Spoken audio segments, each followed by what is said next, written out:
y va. Donc, on va continuer le mamar qu'on a commencé la semaine dernière. C'est un mamar que le rabbi a dit à Tou Bishvat, en Tafshin Lamed Aleph, en 5731-1971. Et donc, qui est basé sur la Mishnah qui introduit le traité Rosh Hashanah, Arba Rosh Hashanim Hem. Et donc, on est maintenant au paragraphe 5, c'est-à-dire, pour ceux qui ont le livre, à la page 122.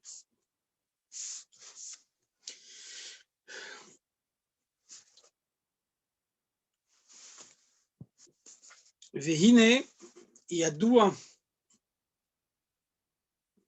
achiluk ben Torah les mitzvot.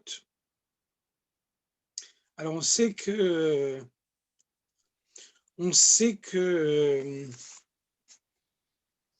il y a une différence entre la Torah et les mitzvot, et un mitzvot em tzivuyim le ha'adam.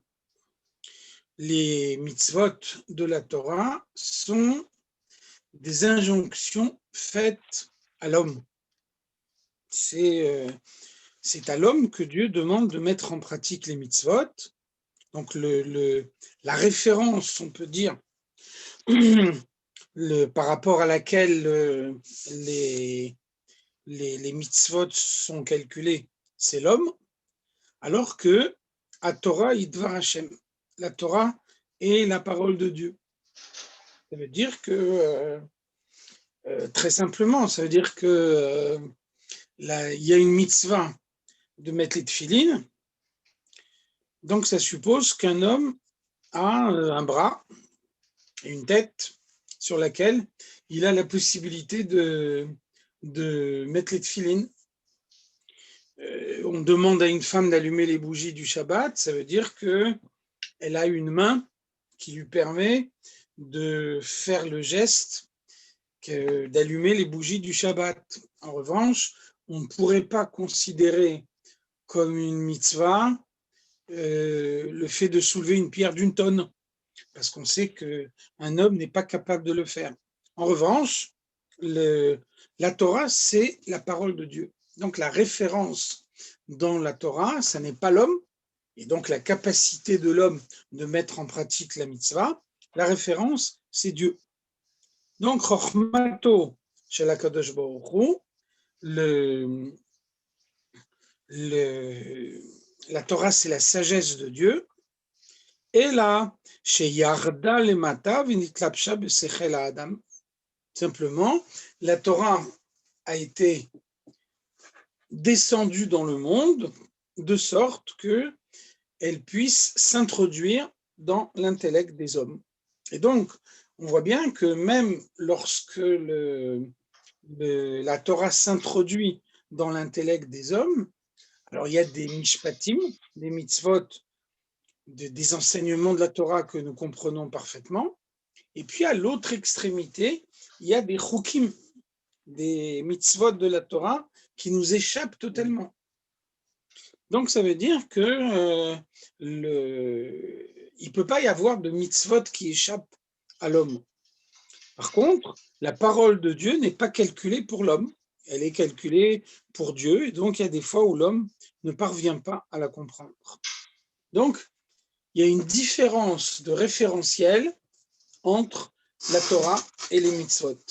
La Torah reste dans un référentiel divin, alors que les mitzvot sont introduites dans un référentiel humain. Umise mouvan des shnei inyanim anal chez Bizria. Donc on a expliqué au préalable, dans le début de ce texte, ce qu'était la plantation dans le service de Dieu. Et donc on a dit quel est l'équivalent dans l'effort moral de l'homme de la plantation qui consiste à prendre une graine et à la recouvrir de terre, de sorte que, se trouvant sous la terre, elle se décompose complètement, et c'est à ce moment-là que la récolte peut pousser. Donc, ceci, c'est l'introduction de la neshama, de l'âme, dans un corps physique, dans une âme animale. Et à ce moment-là, cette neshama, elle se soumet totalement à Dieu.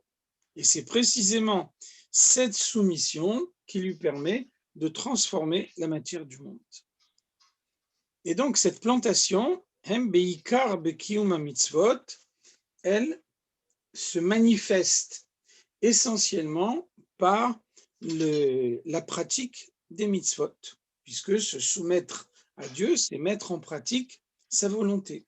Inversement, Mashe Enken Batora, on ne voit pas tellement cette soumission dans l'étude de la Torah. L'étude de la Torah, c'est plus chercher à s'attacher à la compréhension de Dieu. Alors que les mitzvot, c'est plus se soumettre et mettre en pratique ce que la Torah nous demande. Début mitzvot shem tzivuyim le'adam. On a dit avant, les mitzvot sont des injonctions qui sont faites à l'homme. La référence pour les mitzvot, c'est l'homme. Et donc, shaykh lomar she'akavana ba'em ou birde letzaref ba'em et abriot. On peut dire donc que les mitzvot sont faites pour parfaire la personnalité de l'homme. Ça veut dire qu'il y a deux dimensions dans les mitzvot. Les mitzvot sont mises en pratique avec des objets matériels. Donc le but des mitzvot, c'est de transformer la matière du monde, de faire en sorte que cette matière s'élève vers Dieu. Et puis les mitzvot, c'est également un moyen de se maîtriser soi-même. Il y a un verset qui nous dit « Ir pere Adam yivaled ». L'homme qui naît est comparable à un âne sauvage.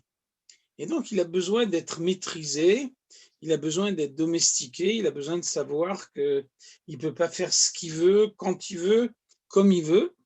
Et donc, le moyen de se maîtriser, de s'imposer une discipline, c'est de mettre en pratique les mitzvot. Donc, les mitzvot permettent à l'homme de raffiner sa personnalité, de se soumettre à Dieu.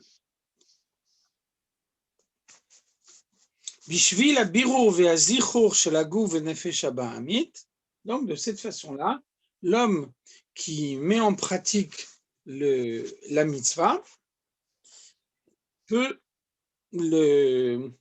il peut de cette façon-là élever, affiner son corps, son âme animale, bishvil abiru ve'azicho shel dvarim shebaolam shebahem mekayimim et mitzvah. Et donc, lorsque sa propre personnalité a été affinée, lorsque lui-même s'impose une discipline divine, alors de cette façon-là, il est en mesure de donner l'élévation aux objets matériels qu'il utilise pour pouvoir mettre en pratique les mitzvot. Machenken haTorah, donc ça c'est valable pour la pratique des mitzvot. En revanche, pour ce qui est de l'étude de la Torah, Shehi Chochmato Shel HaKadosh Baruch Hu. La Torah est la sagesse de Dieu, et donc c'est une bonté de Dieu de donner à l'homme la possibilité de s'attacher à lui par son intellect. De ce fait, En Shaykh Lomar Shehi Emtsa'i Chas v'Shalom Bichdi Lif'ol Be'adam ou Be'aolam. Et donc, si on peut dire les mitzvot sont un moyen de transformer sa personnalité, un moyen de se maîtriser soi-même, un moyen d'apporter l'élévation à la matière du monde, on ne peut pas dire, en revanche, que la Torah soit un moyen. La Torah n'est pas un moyen, la Torah est une fin en soi. Et donc,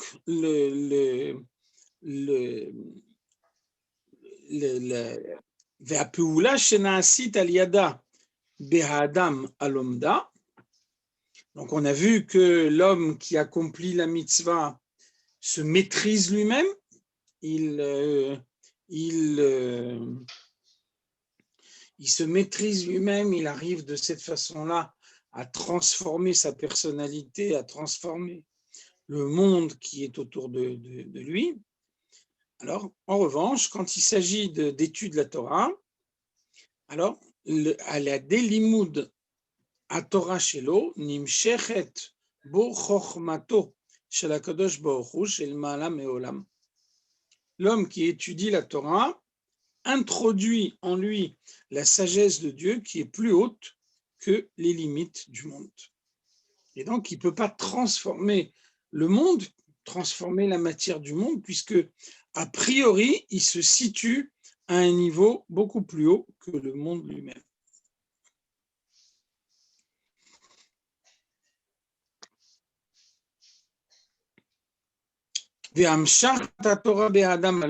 Donc, finalement, l'étude de la Torah est pour l'homme une activité transcendante. L'homme qui étudie la Torah s'unifie avec Dieu à un stade qui dépasse les limites du monde. C'est comme ça qu'on peut comprendre, par exemple, que les Chachamim nous disent « Kol haosek betorat ola keilu ikriv ola ». Celui qui étudie les lois d'un sacrifice est considéré comme s'il avait offert ce sacrifice. Alors, qu'est-ce qu'on voit? Il s'agit en l'occurrence d'études de la Torah. Et donc, celui qui apporte un sacrifice dans le Beth Amikdash doit se trouver physiquement dans le Beth Amikdash. Il doit être pur. Le Beth Amikdash ne fonctionne que pendant la journée, pas la nuit. Le sacrifice est effectué par un Kohen.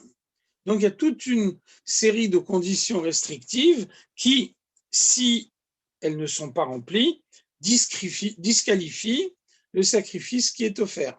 En revanche, quelqu'un n'a pas la possibilité d'offrir le sacrifice dans le Beth Amikdash parce que nous ne disposons pas du Beth Amikdash, et donc il remplace ce sacrifice par une étude de la Torah. L'étude de la Torah peut être la nuit, en Chutz La'aretz, à l'extérieur du Beth Amikdash, en l'absence d'un Kohen, par un homme qui est impur, et malgré tout, on est considéré comme si on avait offert ce sacrifice. Donc, vous voyez bien la différence entre la mitzvah qui est inscrite dans les limites du monde et qui, justement, ne peut transformer le monde que dans la mesure où elle s'inscrit, elle épouse ses limites, et l'étude de la Torah qui permet à l'homme de dépasser totalement les limites du monde et de s'attacher directement à Dieu.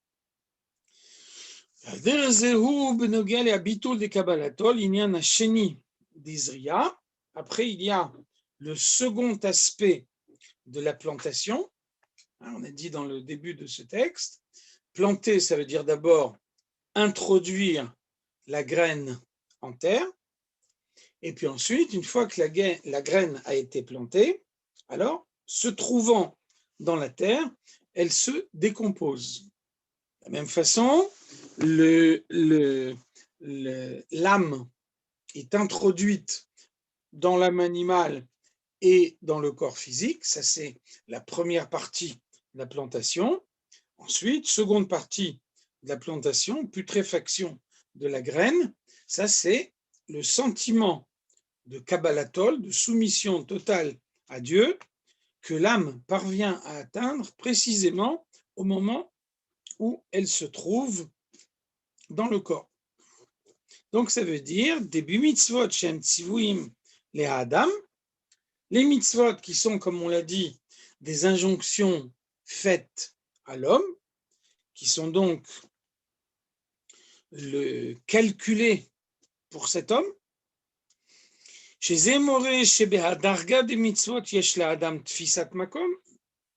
veut dire que l'homme a une certaine importance par rapport aux mitzvot. Si on reprend l'exemple de tout à l'heure, c'est précisément parce que l'homme a un bras que la Torah peut demander de mettre les tefilines sur le bras. Si le corps humain était fait de telle façon qu'il n'avait pas de bras, alors la mitzvah de mettre les tefilines sur le bras n'aurait pas de sens. Donc il y a bien une prise en compte de ce qu'est l'homme, des limites qu'il subit, pour pouvoir de cette façon mettre en pratique la mitzvah. Ça veut dire que par rapport aux mitzvot, ha'adam ou mitziyut, l'homme possède une existence propre et les mitzvot tiennent compte de cette existence, sont calculés pour ne pas la remettre en cause. וזה שמקיים את המצווה, הציווי הוא מצד הביטול דקבלת עול, כעבד המקיים מצוות המלך. Donc finalement, mettre en pratique une mitzvah, c'est un acte de soumission. Ça veut dire que un juif qui met en pratique une mitzvah a avec Dieu la relation qu'il y a entre un serviteur et son maître. Le maître donne un ordre et le serviteur, par soumission à son maître, met en pratique l'ordre de son maître. Donc il y a bien ici une relation bilatérale entre le maître et le serviteur. Le maître donne un ordre, le serviteur met en pratique cet ordre. Donc la mitzvah, c'est une certaine forme de relation entre Dieu et l'homme, au sein de laquelle l'homme a une importance, l'homme a une existence. En revanche, בתורה שהיא חוכמתו של הקדוש ברוך הוא, אין שם נתינת מקום למציאות שחוץ ממנו. La Torah, on la définit comme étant la sagesse de Dieu. Ça veut dire qu'au sein de la Torah, il n'y a pas d'autre existence que celle de Dieu. C'est pour ça que, par exemple, un ange peut étudier la Torah au même titre qu'un homme. Une neshama se trouvant là-haut, dépourvue de corps, peut également étudier la Torah. La Torah est la parole de Dieu et elle reste la parole de Dieu en tout état de cause, quel que soit celui qui l'étudie. Un homme vêtu d'un corps, un homme sans corps, une âme, un ange.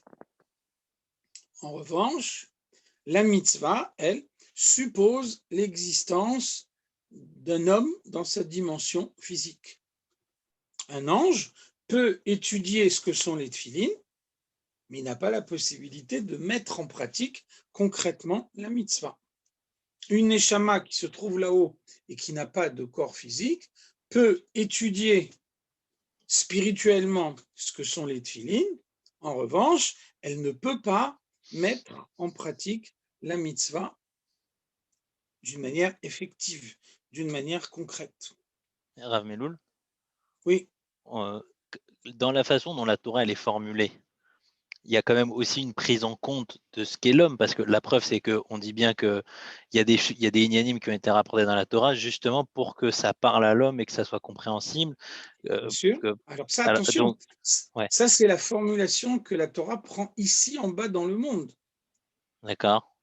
Ce n'est pas la formulation que la Torah a là-haut.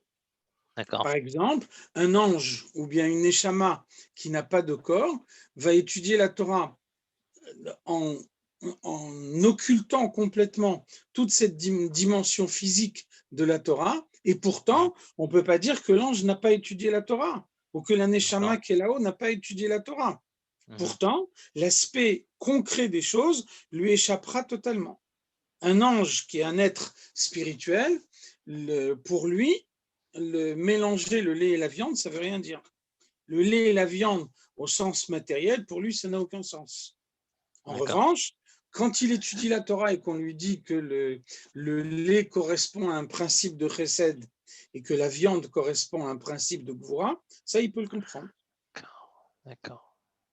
Ok, donc même quand vous avez dit tout à l'heure que en fait, la Torah est une fin en soi, à la différence des mitzvot, on ne peut pas répondre à ça que la Torah, oui, c'est aussi ce qui nous permet de comprendre les mitzvot. En fait, quand on dit la Torah, c'est une fin en soi, c'est on parle C'est de… un des aspects de la Torah. D'accord. C'est un des aspects de la Torah, bien sûr. Il y a une partie de l'étude de la Torah que la Gemara appelle les Asuke Shmata Aliba de Ilchata, pour pouvoir déduire du passage de la Torah dans quel sens la halakha doit être tranchée.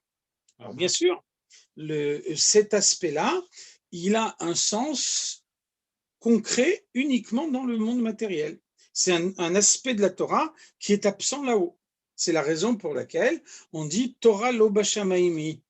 La Torah ne se trouve pas dans le ciel. Ça veut dire qu'un ange qui étudie la Torah, la dimension matérielle de la Torah lui échappe.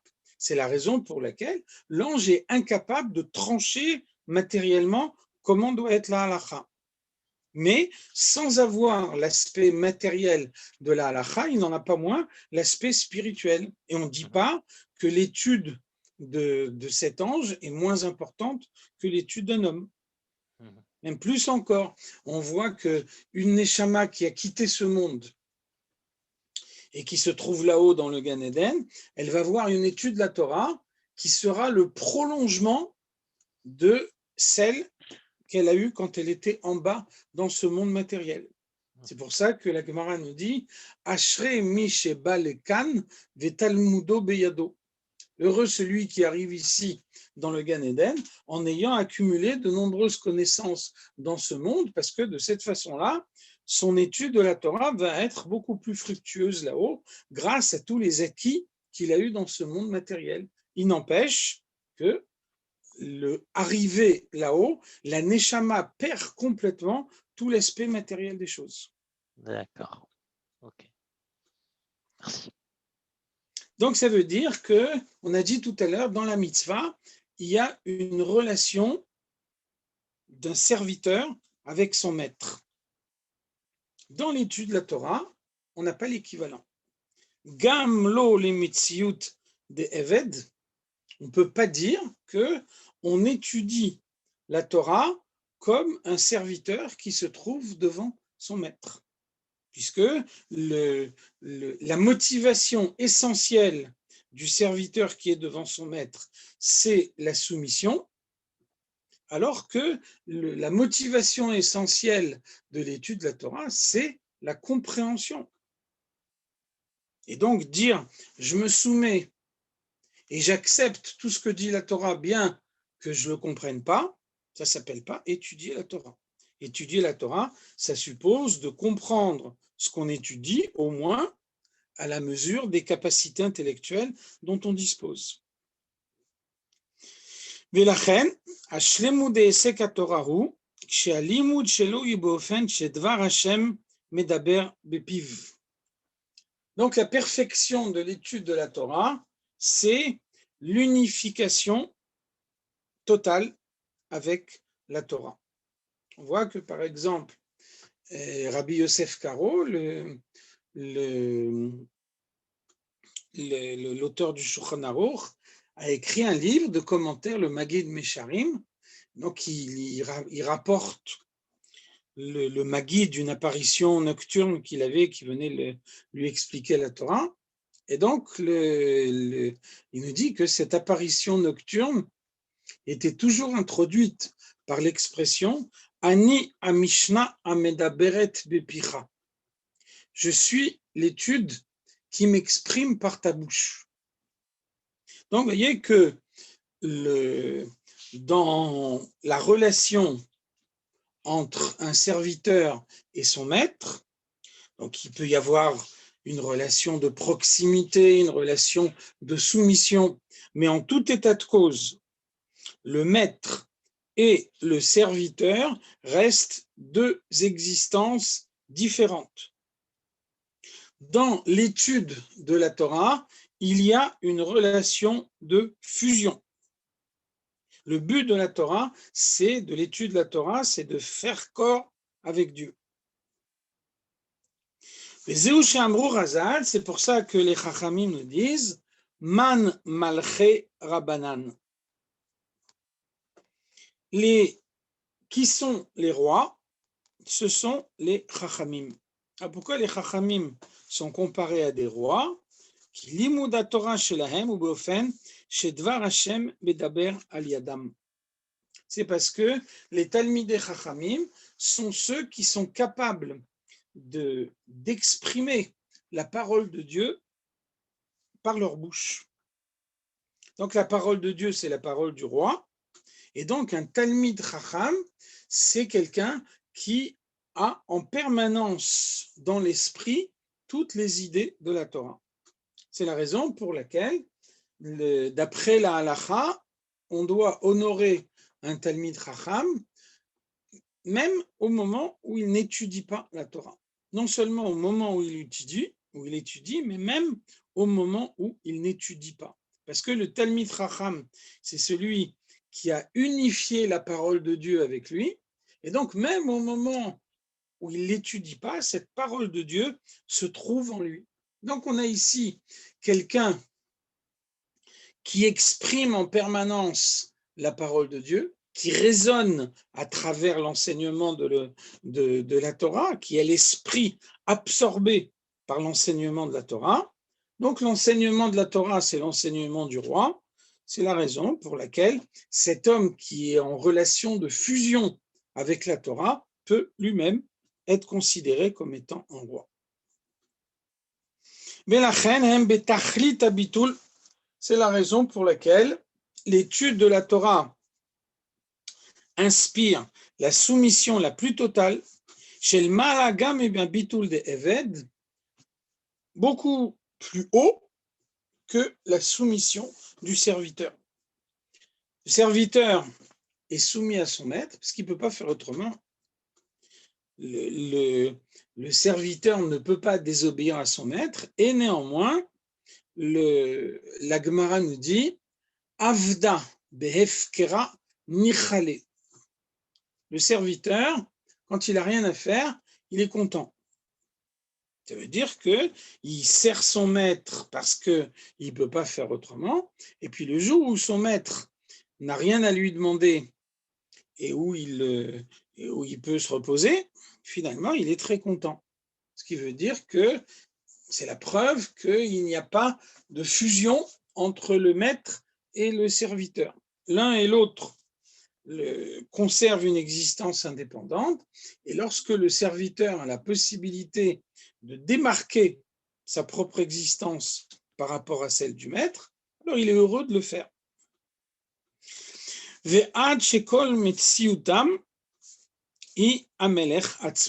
En revanche, celui qui étudie la Torah, eh bien, toute son existence, c'est l'existence du roi. Toute son existence, c'est l'existence de Dieu, puisque Dieu s'exprime par sa bouche en permanence, au point qu'on puisse dire qu'il est lui-même un roi. Et donc, le Zohar nous dit, grâce à la Torah, les Juifs et Dieu ne font qu'un. L'étude de la Torah, c'est introduire la parole de Dieu dans son esprit, et donc comme Hu vechormato echad, Dieu et sa sagesse ne font qu'un, donc celui qui introduit en lui la sagesse de la Torah et qui peut y méditer en permanence, eh bien il est attaché, unifié avec Dieu en permanence.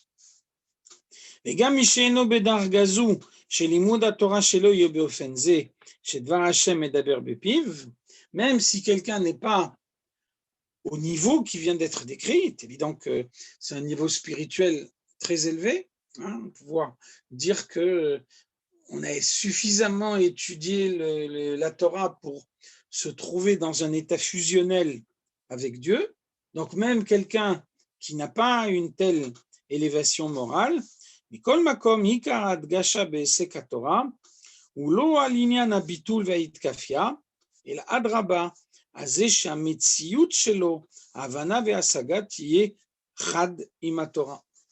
On voit bien quand même, malgré tout, la différence de motivation entre la pratique de la mitzvah et l'étude de la Torah, on voit bien que dans la pratique de la mitzvah, l'élément dominant, le moteur de la pratique, c'est la soumission. Au point qu'on peut dire que quelqu'un qui comprend profondément la mitzvah et qui se soumet pour la mettre en pratique, mais qui en même temps qui se soumet a également une compréhension profonde de ce qu'il est en train de faire, et une autre personne qui a une compréhension très réduite et qui fait donc la mitzvah entièrement par soumission, alors on ne peut pas dire que un est plus yotse que l'autre. Du point de vue strictement pratique de l'action concrète, l'un comme l'autre ont accompli la mitzvah de la même façon. Quelqu'un qui ne sait pas, qui ne possède pas la connaissance, qui néanmoins sait que la mitzvah s'accomplit de telle façon et qui accomplit la mitzvah avec l'intention de se soumettre à Dieu de cette façon, même s'il ne possède aucune connaissance, il a mis en pratique effectivement une mitzvah. En revanche, étudier la Torah, ça veut dire comprendre ce qu'on étudie. Et donc, quelqu'un qui répète des mots dont il ne comprend pas le sens, on ne peut pas dire qu'il a étudié la Torah. Donc, il y a une approche intellectuelle incontestable dans l'étude de la Torah, alors que dans la pratique de la mitzvah, c'est la soumission qui l'emporte sur la démarche de compréhension. Excusez-moi. Oui. Il me semble avoir entendu dans votre discours, dans le Mamar, que l'étude de la Torah, il y avait une plus grande soumission. Je ne crois pas avoir dit ça, non? Ça dépend de ce qu'on appelle soumission. Effectivement, on est soumis dans le sens où on ne remet pas en cause la parole de Dieu.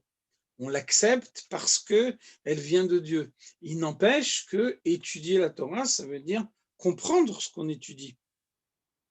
Alors que cette compréhension, si elle existe aussi dans la pratique de la mitzvah, elle n'est pas aussi déterminante. Dans la pratique de la mitzvah, la soumission est plus importante que la compréhension. Alors que dans l'étude de la Torah, la compréhension est fondamentale. Il me semble avoir entendu une soumission plus haute. Alors, encore une fois, la soumission qu'il y a dans l'étude de la Torah, c'est l'acceptation de la parole de Dieu. La démarche intellectuelle de l'homme ne peut pas aller jusqu'au point de dire si je comprends, si j'admets intellectuellement, j'accepte, sinon j'accepte pas. Ça, c'est une conception de l'étude qui est vouée à l'échec. Donc, effectivement, il y a une dimension de soumission dans l'étude. Mais avant tout, étudier, c'est comprendre. D'ailleurs, on voit bien, au moment de Matan Torah, on a dit Naase Venishma. On n'a pas dit Naase tout court. Nous allons faire point. Naase Venishma, nous allons faire, mais ensuite nous comprendrons. Nous n'attendons pas de comprendre profondément pour faire. On fait tout de suite, mais on ne s'arrête pas à l'action. On a besoin de comprendre.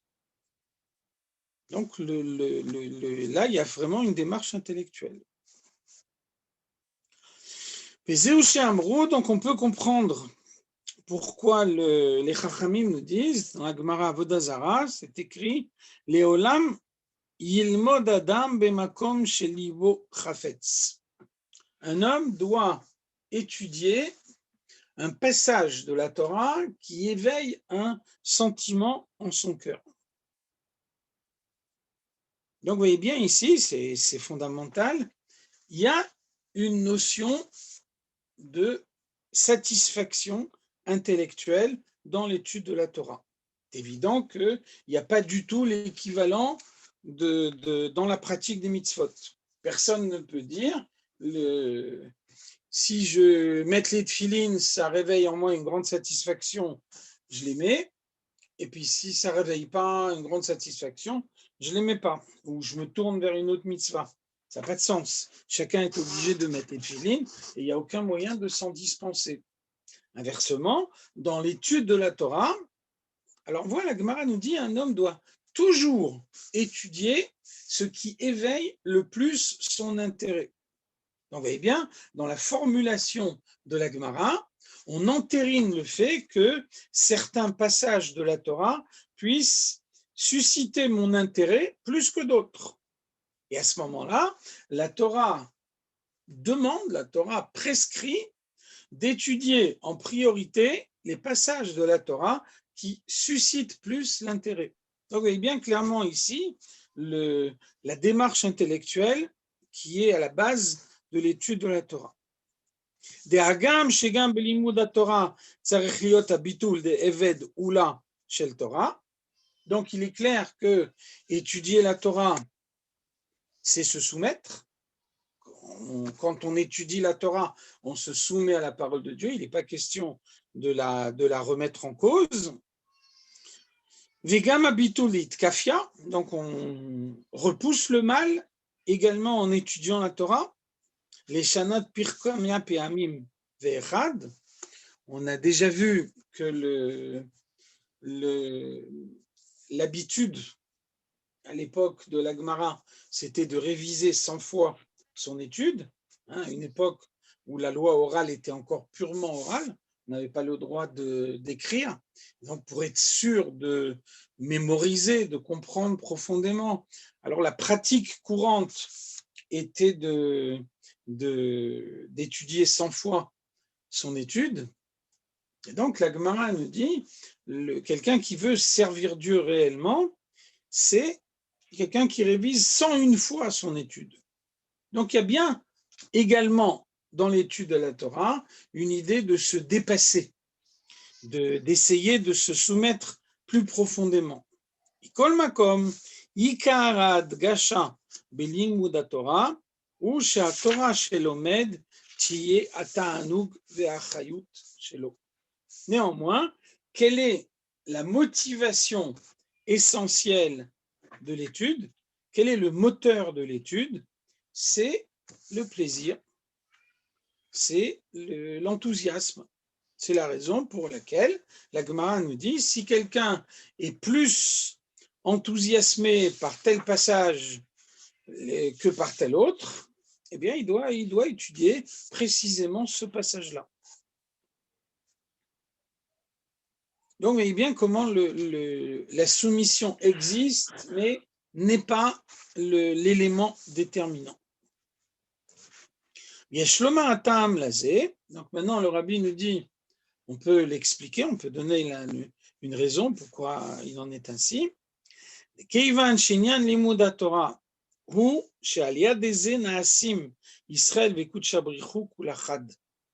a expliqué au préalable que le but de l'étude, c'est la fusion avec le maître, la fusion avec Dieu. Vous voyez bien qu'un disciple qui connaît parfaitement l'enseignement de son maître, alors il est capable d'imaginer de quelle manière son maître répondrait à une certaine question si elle lui était posée. Qu'est-ce que ça veut dire? Ça veut dire qu'il a intériorisé en lui profondément l'enseignement du maître au point qu'il arrive à faire en sorte que son propre raisonnement devienne celui du maître. Donc il y a bien ici un état d'unification, un état de fusion. Mais la reine, כמו שבהקדוש ברוך הוא התורה היא תענוג דהקדוש ברוך הוא, ויהיה אצלו שעשועים, כמו כן צריך להיות באדם העוסק בתורה. Donc la Torah, elle est définie comme le plaisir de Dieu, Sha'ashuim, l'objet de son plaisir, l'objet de sa satisfaction. Donc la fusion qu'il y a entre Dieu et l'homme qui étudie la Torah de Dieu fait que de la même façon que la Torah est le plaisir de Dieu, l'étude de la Torah, pour l'homme qui l'étudie, est également le plaisir. Au point d'entériner le fait que certains passages puissent provoquer son plaisir plus que d'autres. En conséquence, on lui demande que son étude porte précisément sur ces passages-là. Chez Torah chez l'Omed, tiye ata'anuk shelo. Donc, un homme qui étudie la Torah doit en éprouver du plaisir. Alors que cette dimension de plaisir est absente des mitzvot. Un homme peut dire qu'il a plaisir à mettre les tefilines. Mais dans la définition de la mitzvah, on ne voit pas le plaisir apparaître. Et si quelqu'un a un déplaisir profond à mettre les tefilines, alors d'un côté, ça ne le dispense pas de les mettre, donc il les mettra avec déplaisir, et on ne voit pas que parce qu'il a mis les tefilines avec déplaisir, ça réduise la mitzvah qu'il a accomplie. Parce que la mitzvah n'est pas d'éprouver ou de ne pas éprouver du plaisir des tefilines, la mitzvah, c'est de les mettre. En revanche, quand il s'agit d'étudier la Torah, alors non seulement on a le droit de dire que tel passage suscite en moi plus de plaisir que tel autre, mais la Torah entérine cette chose-là en lui disant, étudie précisément le passage qui te fait plaisir plus que celui qui ne te fait pas plaisir. Alors,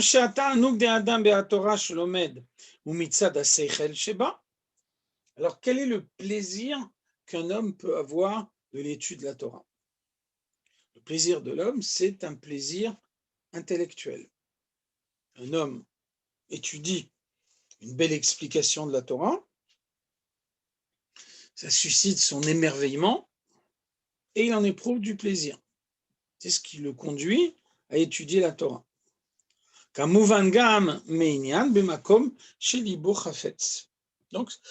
c'est le sens de l'expression utilisée par la Gemara, ce qui suscite un intérêt, un plaisir en son cœur. Et donc, Yesh lomar, שבפנימיות העניינים התענוג שלו בתורה הוא מפני שהתורה היא שעשועים דהקדוש ברוך הוא. Donc on peut dire pourquoi l'étude de la Torah est faite de telle façon qu'elle suscite le plaisir de l'homme, au point qu'un homme puisse dire tel passage de la Torah réveille en moi beaucoup de plaisir, tel autre passage de la Torah en réveille beaucoup moins. C'est parce que la Torah est le plaisir de Dieu. Et donc, l'homme qui étudie la Torah s'efforce de se trouver dans un état fusionnel avec Dieu. Et donc, le fait que Dieu éprouve du plaisir de la Torah fait que, on pourrait dire comme une conséquence naturelle, l'homme qui étudie la Torah en éprouve du plaisir. Puisque un juif et Dieu sont totalement unifiés, c'est pour ça que de la même façon que la Torah est le plaisir de Dieu, alors elle est aussi le plaisir du peuple juif. Et là,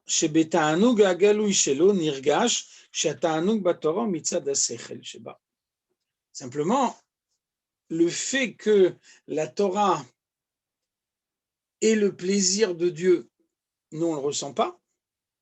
La Torah nous dit que c'est comme ça. Mais on ne peut pas dire que nous on perçoit le plaisir de Dieu qu'il y a dans la Torah. Et donc, de manière extérieure, quel est le plaisir de l'étude? C'est un plaisir intellectuel. Le plaisir de pouvoir dire j'ai compris une belle explication de la Torah. יש לומר, דשני עניינים שבתורה, מרומזים בחיטה ובאילן. Alors maintenant, on va dire que les deux aspects de la Torah apparaissent en allusion dans le blé, d'une part. Donc le blé, c'est la récolte du champ. Le blé, c'est le pain qui est à l'origine, à la base du repas. Donc c'est les besoins immédiats de l'homme, les besoins premiers. Et Ilan, l'arbre. Donc l'arbre, c'est ce qui produit des fruits, un dessert, c'est-à-dire ce que l'homme mange pour le plaisir, une fois qu'il a plus faim, donc une fois que ses besoins premiers ont été satisfaits. Des chita sheitvoa. Donc le blé, c'est la récolte. Des gam ledat Rabbi Yehuda, Irak min ilan. Même Rabbi Yehuda qui nous dit qu'on a vu au préalable, Rabbi Yehuda considère que même le blé doit être considéré comme un arbre. Donc il dit simplement, c'est une espèce d'arbre parmi beaucoup d'autres. Ce n'est pas l'arbre le plus dominant. Donc il y a beaucoup d'autres arbres. Et donc même Rabbi Yehuda est d'accord de dire que la majorité des arbres produisent des fruits qui sont consommés à la fin du repas. Donc, qu'est-ce que c'est le blé de la Torah? Romezet à la Torah kmo sheshaichet les mitzvot. Ça, c'est la partie de la Torah qui est appliquée à l'action concrète.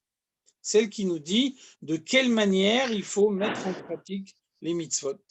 C'est ce qu'on a appelé tout à l'heure les asukei shmata alibad hilchata.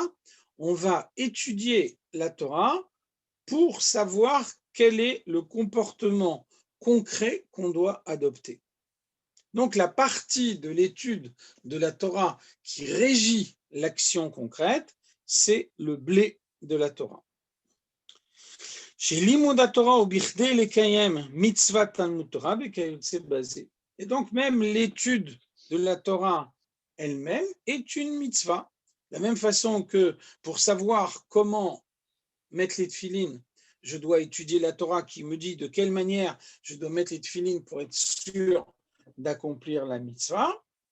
Alors, comme j'ai une mitzvah de mettre les tefilines, j'ai aussi une mitzvah d'étudier la Torah que je mets en pratique en prenant un livre, en l'ouvrant et en étudiant concrètement la Torah. Donc, il y a ici un aspect pratique, un aspect concret. C'est ce qu'on appelait ici le blé. Torah kvoshei mitzadatzma merumezet beilan. Ensuite, qu'est-ce que c'est? L'arbre. L'arbre, c'est la Torah telle qu'elle est par elle-même, non pas dans son application concrète dans ce monde matériel, mais dans sa définition intrinsèque. Des ma'alan ta'ilan les gabetvoyi, quelle est la qualité de l'arbre que n'a pas la récolte? Chez tvoa gam chitim udvar amukhrach le kiyumo shel adam. La récolte, c'est essentiellement les céréales, donc notamment le blé qui est à l'origine du pain. Et donc ça, ce sont les besoins indispensables de l'homme.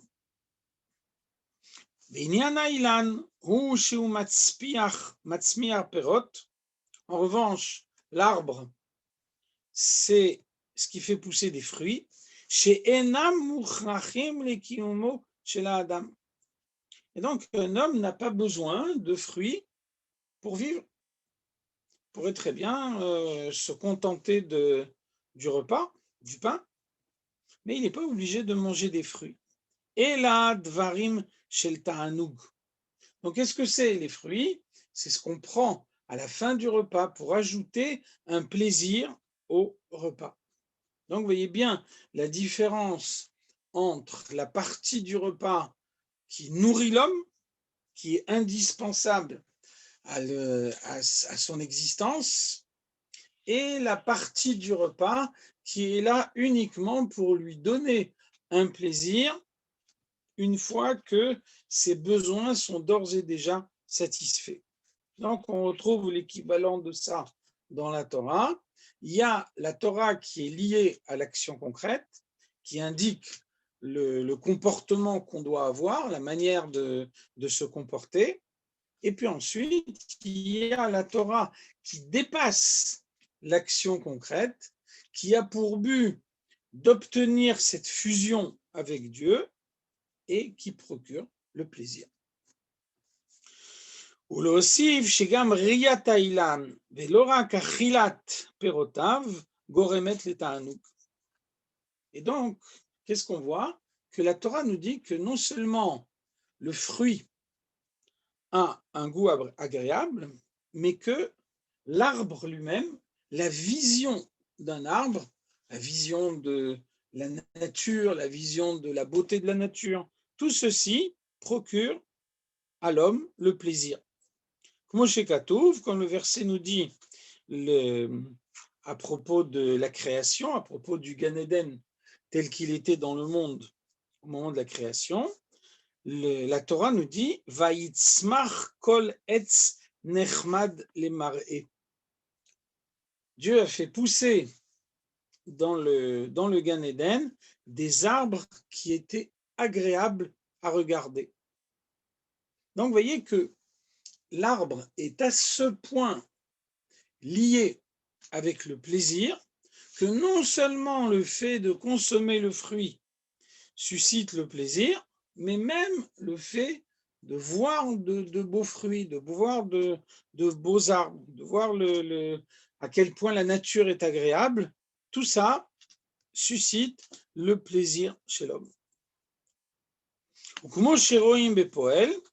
Et on voit dans la pratique concrète, chez Atioul Began, le fait de se promener dans un jardin, Makom chez Tzomchon Bo Ilanot, un endroit où il y a des arbres fruitiers, ou Ta'anoug, une telle promenade est source de plaisir.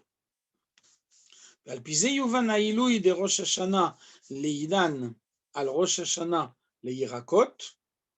Et donc, de ce fait, le Rosh Hashanah des arbres, au moment où les arbres renouvellent la sève qui va leur permettre de donner ces fruits qui suscitent le plaisir, a une élévation que n'a pas le Rosh Hashanah des légumes qui font partie de ces aliments indispensables. Av shebirakot nichlal gam chitim ma'achal adam sheromzim ala Torah.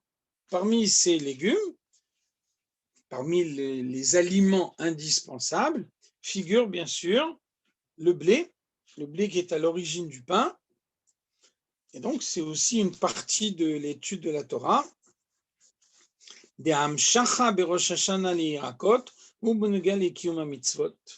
Et donc, finalement, le Rosh Hashanah des légumes, c'est ce qui va donner la force de mettre en pratique les mitzvot et donc également d'étudier la partie de la Torah qui est liée à la pratique des mitzvot. La partie de la Torah qui nous dit de quelle manière la mitzvah doit être accomplie. וגם ההמשכה בנוגע לעסק התורה החיטים היא בנוגע לעסק התורה כמו ששייך לקיום המצוות. Donc quand on parle du blé de la Torah, alors on parle de l'étude de la Torah avec l'incidence qu'elle pourra avoir sur la pratique. Et donc le critère de l'étude à ce moment-là, c'est de quelle manière ça me donne une connaissance sur le comportement concret que je devrais adopter. Ensuite, quand arrive le Rosh Hashanah des arbres,